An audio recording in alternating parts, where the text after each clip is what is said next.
నేను గట్టిగా చప్పట్లు కొడితే పాడతాను. మరి ఎవరు పెట్టాము కొంచెం దీంట్లో? ఎంత పుణ్యము ఆవును పూజిస్తే. మన ఇంటి ముందే తిరుగుతూ ఉంటుంది ఆవు, కానీ దాని విలువ మనకు తెలియదు. రే ఆనాడు కట్టేయండి రా, అలా దూరకెళ్ళండి రా, ఇవన్నీ అంటాం. ఇన్ని గుళ్ళు గోపురాలు ఇన్ని నదుల్లో తిరగక్కర్లే. మన వేదాలు చెప్పాయి సకల దేవతలు ఉండేది గోమాత మాత్రమే అని చెప్పాడు. ఆ గోమాత మన ఇంటి ముందే తిరుగుతుంటుంది. ఒక్కసారిగా వెళ్ళి ఇలా దండం పెట్టాలి. నేను ఎప్పుడన్నా కారులో వెళ్తుంటే మా డ్రైవర్కి చెప్తా, ఎవరైనా గర్భవతి వెళ్ళినా ఆవు కనిపించినా కారు ఆపేసి రోడ్డు దాటేంత వరకు వెయిట్ చేయరా అని చెప్తా.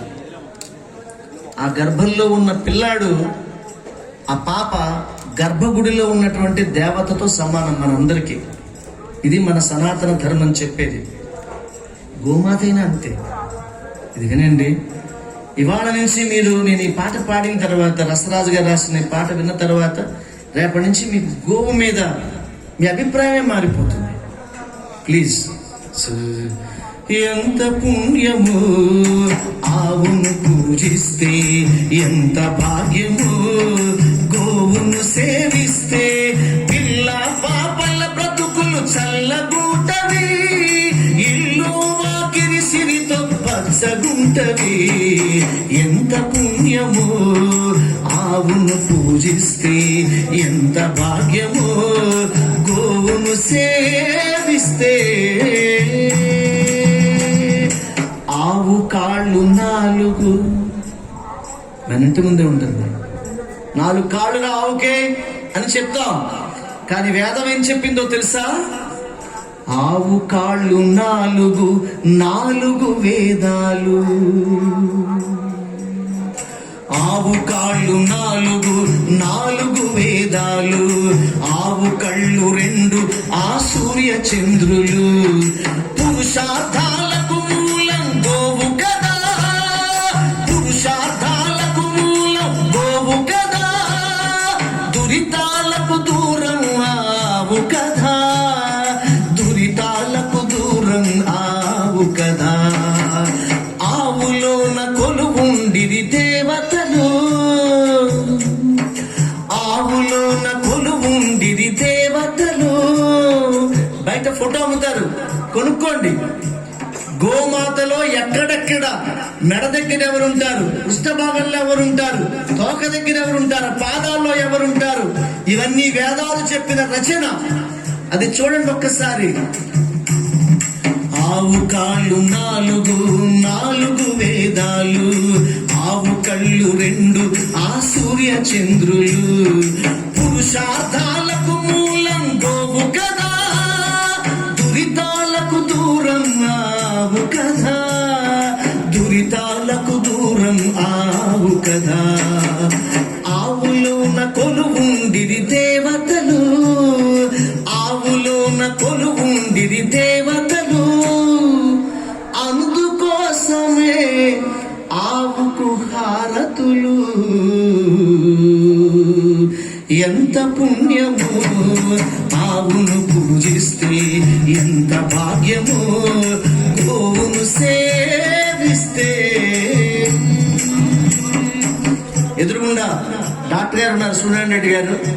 ఇది మీరు జాగ్రత్తగా వినాలి సార్. ఆ మధ్య నేను అమెరికా వెళ్ళినప్పుడు ఒక ఆయన, కొమ్మినేని శాస్త్రగిరిరావు గారు ఆయన పేరు, ఆయన క్యాన్సర్తో సఫర్ అవుతున్నాడు. లాస్ట్ టైం నేను వెళ్ళడం కుదరలేదు.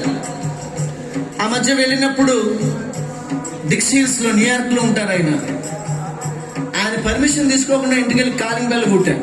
ఆయన నన్ను రావద్దంటాడేమోనని. అంటే ఆయనకి బాగాలేదు, చివరి దశలో ఉన్నాడని నాకు అనిపించి ఒకసారి పలకరిద్దామని వెళ్ళా.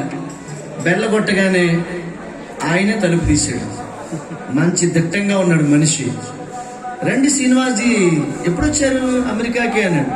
సార్ 2 days అయింది సార్ అన్నాడు. ప్లీజ్ కమ్ అన్నాడు. కూర్చోబెట్టాడు. వాడు ఆవిడ కాఫీ ఇచ్చింది. నేను మాట్లాడుతూ, శశిరావు గారు హెల్త్ ఎలా ఉంది ఏంటి అని అడిగాను. Fine, I'm fine. అదే మీకు కొంచెం క్యాన్సర్ కరెక్టేనండి. 9 months క్రితం 10 months క్రితం డిటెక్ట్ చేశారు. నేను ఇండియా వచ్చాను, తమిళనాడులో ఒక ఆశ్రమానికి వెళ్ళాను. అక్కడ 6-7 months ఉన్నాను. రోజు అక్కడ స్వామీజీ నాకు ఇంత గ్లాసులో ఇంత సీసాల పోసి ఇచ్చేవారు. అది నేను రోజు మార్నింగ్ మధ్యాహ్నం తాగాను. తర్వాత మళ్ళీ ముంబై వెళ్ళి చెకప్ చేయించుకున్నా.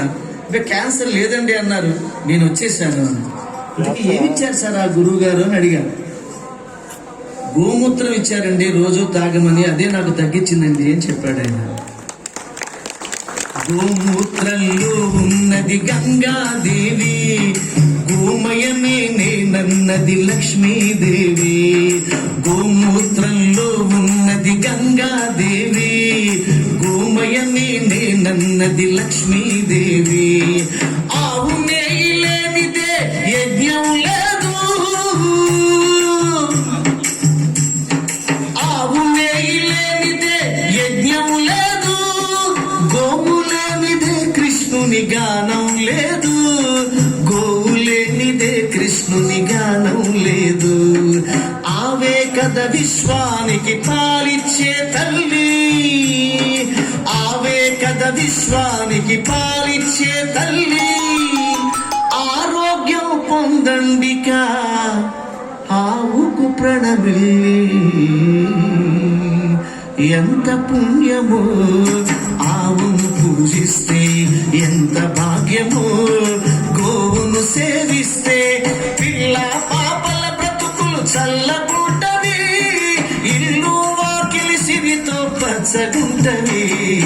ఎంత పుణ్యమో ఆవును పూజిస్తే, ఎంత భాగ్యమో గోవును సేవిస్తే.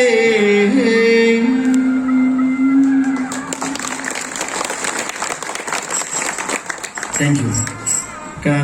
మంచి గజల్